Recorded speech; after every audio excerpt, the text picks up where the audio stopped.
Ang mapagpalang araw at magandang gabi po sa inyong lahat saan mang panig ng mundo kayo naroroon. Muli, nandito na naman tayo sa isang kwento na siguradong magdadala ng kilig, aliw at ngiti sa ating mga labi. Ito po ang fresh na update tungkol sa tambalang talaga namang pinag-uusapan ngayon. Walang iba kundi sina Fran at Joy Diwata o mas kilala na ngayon bilang Fran Joy. Ngayon mga kalingap, hindi may kakaila na bawat galaw ng dalawang ito ay binabantayan ng maraming fans. At sa ating kwento ngayong araw, isa na namang simpleng detalye ang naging malaking usapan, ang kanilang magkaparehong sunglasses. Oo, tama ang narinig ninyo. Marami ang nakapansin na pareho ang style ng shades ni Fran at ni Joy. Ang tanong ng lahat, coincidence lang ba ito o talagang sinadya nilang mag-twinning look? Ang sabi ng ilan, baka raw binili sila ng parehong tao bilang regalo. Ang iba naman, mas kilig ang basa, couple sunglasses daw ito. Para bang sinasabi ng mga shades na ito, kami ay magkasama. At dahil dito, lalo pang lumakas ang bulungan at hiyawan ng mga supporters. Pero teka, hindi lang sunglasses ang pinag-uusapan.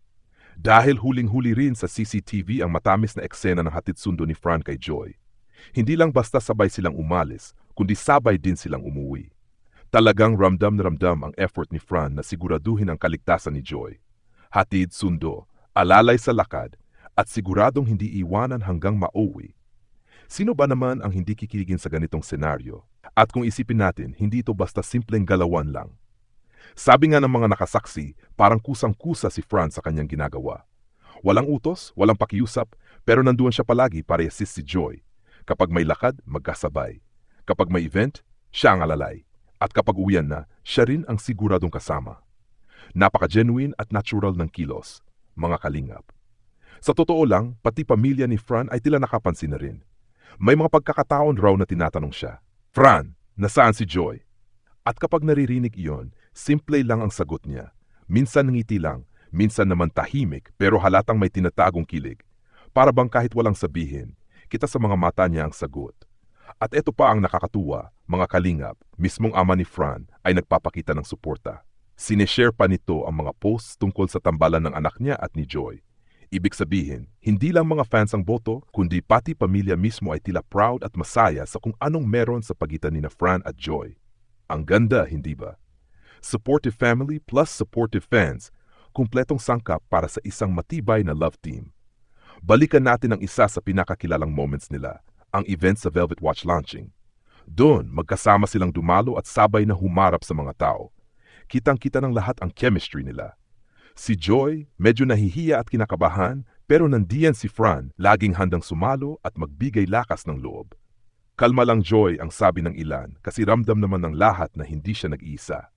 Sa tabi niya nandiyan si Fran, palaging nakaalalay. At sa puntong yon, sabay-sabay ang mga fans na sumigaw, Papa Fran! Papa Fran! Dito mo talaga masasabi ng tambalang ito ay hindi lang simpleng palabas. May natural na connection, may respeto at malasakit, at higit sa lahat, may chemistry na hindi kayang itago. Hindi nakapagtataka kung bakit bawat galaw nila ay trending at pinag-uusapan. Mga kalingap, kung pagbabasehan natin ang lahat ng ito, ang sunglasses, ang hatid sundo, ang suporta ng pamilya, at ang kilik sa bawat public appearance, malinaw na may espesyal na ugnayan ang dalawang ito. Hindi man nila diretsong sabihin ang mga kilos nila ang siyang nagsasalita. At syempre, hindi natin makakalimutan ang suporta ng kanilang mga solid fans. Sa bawat comment, sa bawat share, sa bawat hiyawan tuwing may live, ramdam na ramdam ng Fran Joy kung gaano sila kamahal ng kanilang community. Kaya naman, mas lalo silang inspiradong magbigay ng good vibes at kilik sa lahat. Mga kalingap, abangan natin ang susunod na kabanata. Hindi malayong sa mga susunod na vlogs ay mas lalo pa nating masaksihan ang kanilang partnership. Sa content man, sa events, o baka sa personal na buhay na rin.